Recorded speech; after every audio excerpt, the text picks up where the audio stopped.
Yes, okay, thank you. Thank you, Vitaly, for your kind introduction, and thank you, Sergey, for inviting me to be invited speaker of this conference. And today I will speak about design of cycloalkene-based copolymers using metathesis and grafting reactions. This job was done by a rather small group of scientists from Topchiev Institute of Petrochemical Synthesis, Russian Academy of Sciences, and the Department of Chemistry of Moscow State University. Both institutions are situated in Moscow.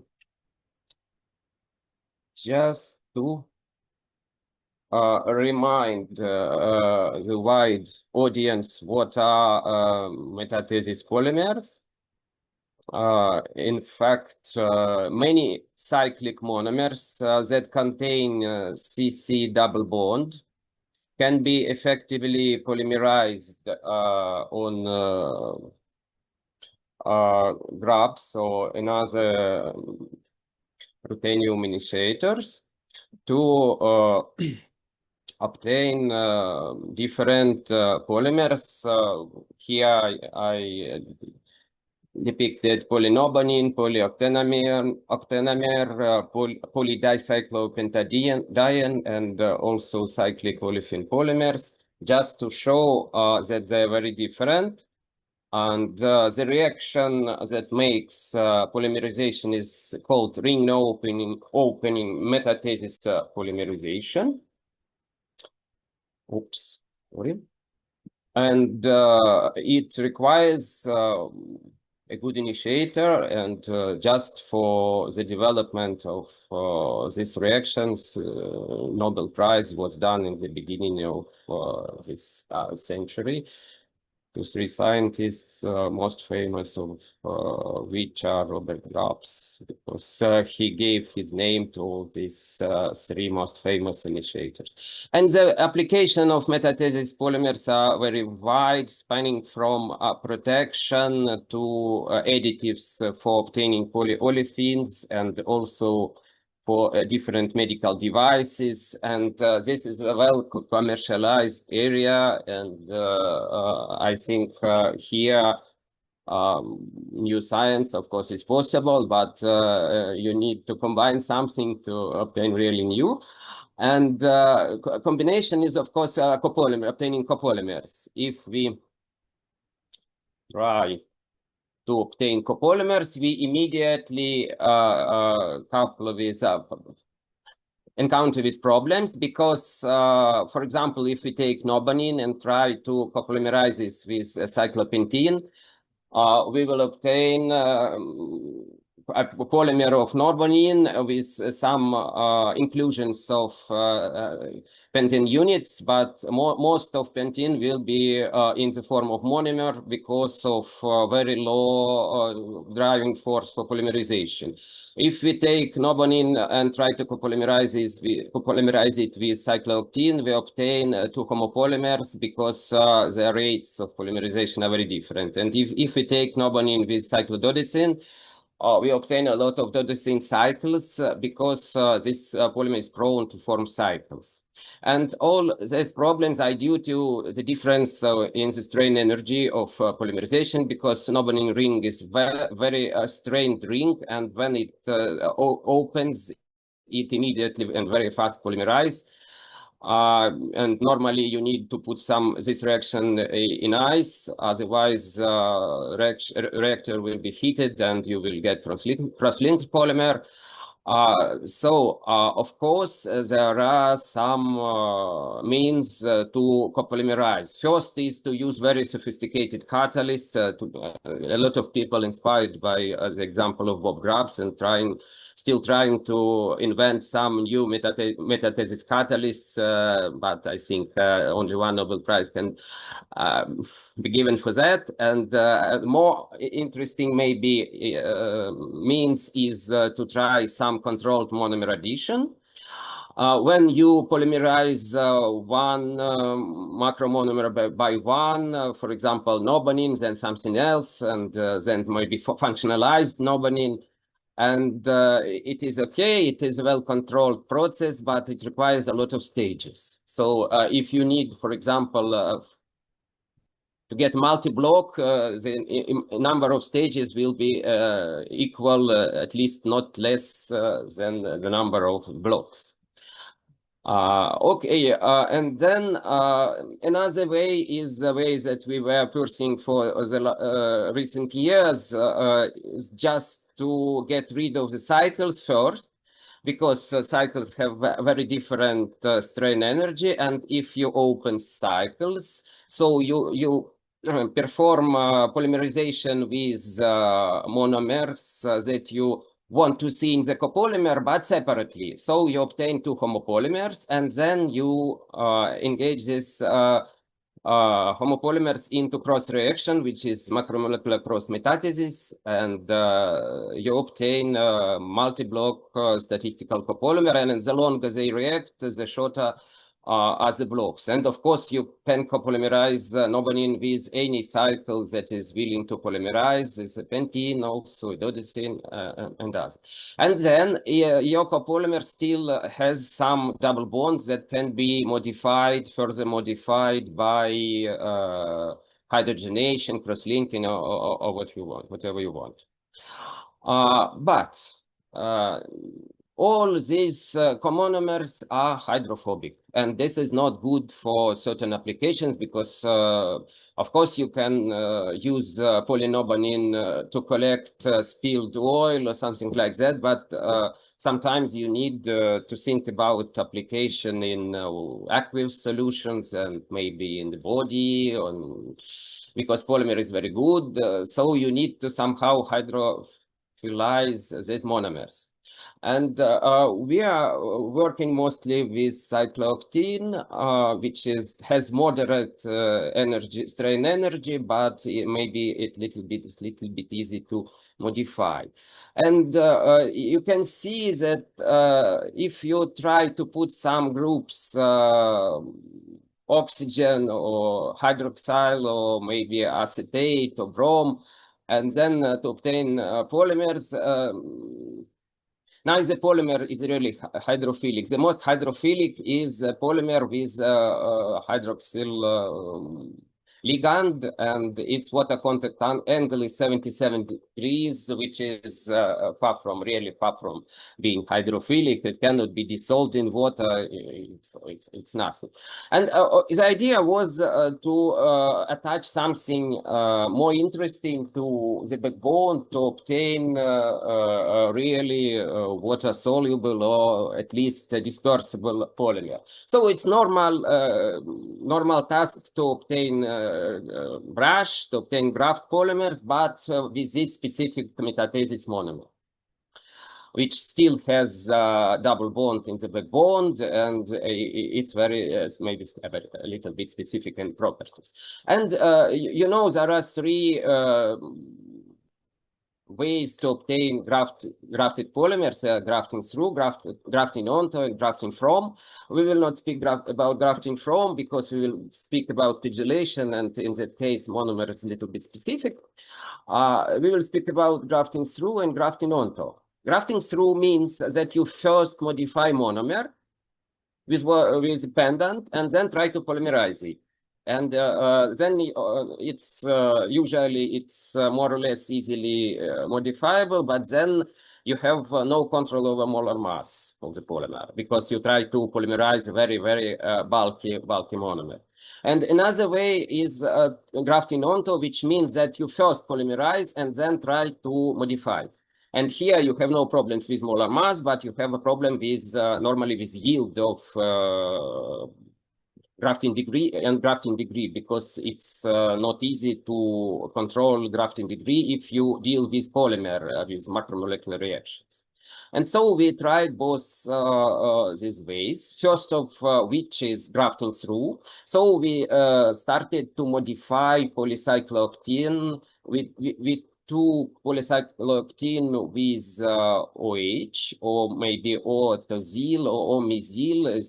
It's very well-known groups in organic chemistry that can be easily removed, good living groups. But you see that no result was achieved because with some ligands that I expected to be hydrophilic, we were able to modify, but yield did not exceed 5%, so it's nothing.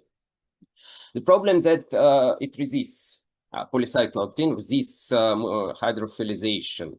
You cannot just take polyethylene glycol or oligoethylene glycol and attach it to hydroxyl to replace hydrogen or some halogen or even tosyl, mesyl, nothing works. But situation goes better if you think about esters, and we were able to modify polycyclooctene with succinic anhydride. Really, we found this idea in old paper by from Mark Hilmeyer group. It was a small paper, I think, a letter, and no real continuation. But we found that it can be done. And then you can attach also PEG very well. And here you see that it requires several stages, maybe not so. Here is not 8 stages because it's two different kind of modification. Here you attach polyethylene glycol in to the 3rd group in the cycle, and here you attach it to the 5th group of the cycle. So it's a different, really different polymers, chemically identical, but isomers, yeah. So if you manage to do this, and we did it with yield which was high at early stages and unavoidably dropped because polyethylene glycol, even its oligoethylene glycol, it contains from 4 to 6 groups, so it's a bulky substituent, and yield is not so high. And we obtained 2 polymers which different position of this polyethylene glycol, but they were water soluble, so they can solve. And as many polymers containing PEG, they revealed liquid low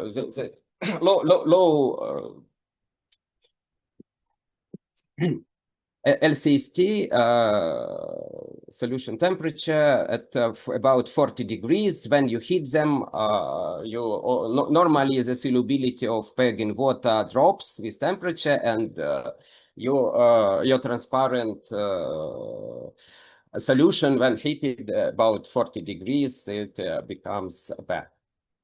But there's a decent polymer with a decent molar mass and normal dispersity because it's really radical polymerization. And what is interesting, one of these polymers which modifies in the 3rd position is fully stereo and regioregular. It can be seen from NMR spectra because you have 2 sources of isomery here, isometry, because it's head tail. First source and second source is cis-trans. And so normally, if polymer is fully atactic, it contains 8 signals of each double bond in NMR spectra. And if your polymer is regular, it contains only 2. And also the micelles which these polymers form in water with concentration were different. The behavior was different. And for this atactic polymer, which is irregular, when you decrease the concentration, when you dilute the solution, you obtain the same, so micelles are stable. But if you take regular polymer and dilute it, you obtain increase of in the in this curve, it's a Debye plot, but it's static light scattering, and it means that your micelles are dissociated into individual chains. So you see that regular position of pendant somehow prevent aggregation better. And when you look at the DLS, which gives you hydrodynamic radius, again, for irregular polymer, they are always micelles, and for regular polymers, micelles are a little bit less. So the chemically polymers are identical. So then, if you have these monomers as polymers, then you can design different copolymers. Because, for example, you can take modified pegylated polymer and put it into with its pair, with its colleague, which is not modified, and obtain multi-block copolymer through cross-metathesis using the same Grubbs catalyst as for polymerization. And if you take monomers, because we modified monomers, we have monomers, we can copolymerize them and obtain random copolymer. So the same, but random. And using successive polymerization of two monomers, we can obtain diblock copolymer. And again, the behavior was different. And all these copolymers can be characterized very well because very well NMR spectra, very well readable. And we can calculate block lengths. We can find estimate the lengths of the blocks of non-modified component and modified component. And also we can check that when we polymerize something and or use the cross-metathesis reaction, there are nothing after the reaction because we use diffusion ordered spectroscopy. And it's DOSI method, which normally allows you to see that there is only one component because it measures at one axis it's normal NMR, and another axis it measures distribution of cell diffusivity coefficients of different substances. If it is only one component here, you can conclude that your substance is pure.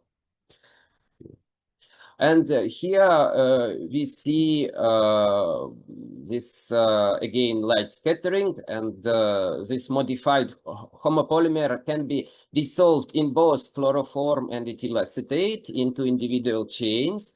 And but ethyl acetate is a selective solvent. If you take, for example, non-modified polycyclooctene, it is not soluble in ethyl acetate. So when you take a copolymer, it forms, of course, micelles, and it is seen that random copolymer do not form micelles. But if you take multi-block copolymer of the same composition, it's equimolar composition, blocks are longer in average, it forms micelles, and it is semi-crystalline that you can calculate from the Debye plot that each micelles contain about 30 chains.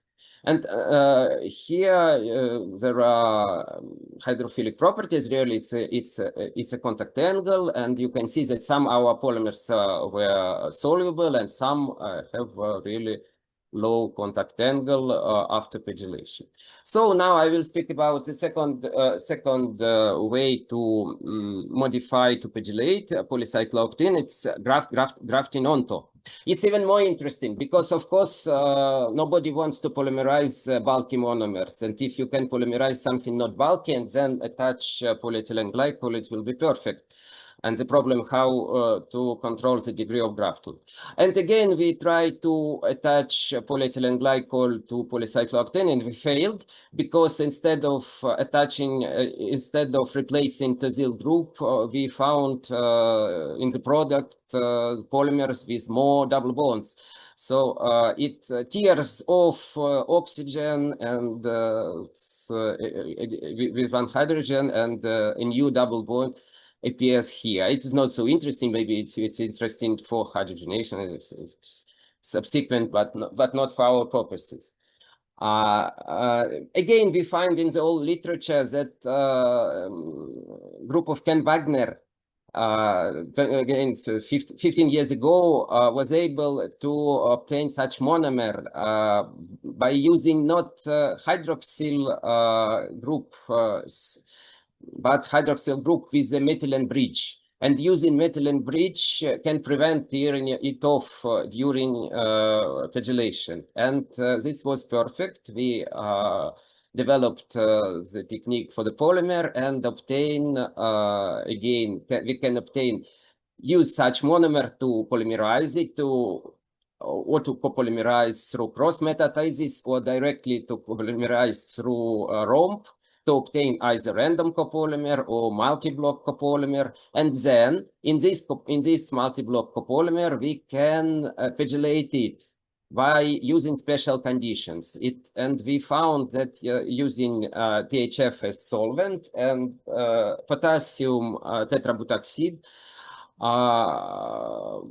it is possible to obtain 100% of grafting. So if you take this polymer, it is not important polyoctanomer or other polyalkenomer or maybe polynobonin if you use these conditions that we have found, and if you use oligoethylene glycol ester, monomethyl ester, then you obtain 100% of grafting. And it is very interesting because, again, we can use such ways to obtain multi-block random or diblock copolymers. But now we have a good yield and decent molar mass, and again, well, ability, it's a real amphiphilic polymer, it forms micelles, and we can prove it, the 100% of grafting using NMR spectra, because here is a mesylate group, which was before pegylation, and it disappears completely, but instead the methyl group from ethylene glycol appears up to the end of the reaction, and here the fraction of PEG is really 100%, provided you use such magic conditions with potassium tetrabutoxide. And again, this polymer, the resulting polymer is water soluble with LCST about 40 degrees. And you see that again, the structure of the polymer is very important because here you can compare random copolymer, which obtained by copolymerization of monomers, and then pegylation, or by to compare it with multi-block copolymer, which is of the same composition but obtained through cross metathesis. You see that multi-block copolymer, a drop of water on the film of multi-block copolymer dissolves. It dissolves polymer, it disappears, and if you put water onto a film of random copolymer, it is stable. It of course angle is about maybe 40 degrees, but anyway, composition is the same. Block lengths are not very different because here is average block length. It's very similar, but structure of polymer allows you to control the properties. And it should be also said that if you use this reaction, copolymerization, you can never well control the composition, because different reactivity, and always this polymer, which is non-functionalized, will incorporate into polymer chains in a larger proportion that its pair, its couple. And when you use cross metathesis, the composition will always be the same. If you take here equimolar proportion in the copolymer, it always will be equimolar because of the nature of this reaction. So, and again, we are going to the very end. Here, the solution properties are also very different. Here, we compare multi-block copolymer with random copolymer in ethyl acetate. Ethyl acetate is a selective solvent for polyethylene glycol.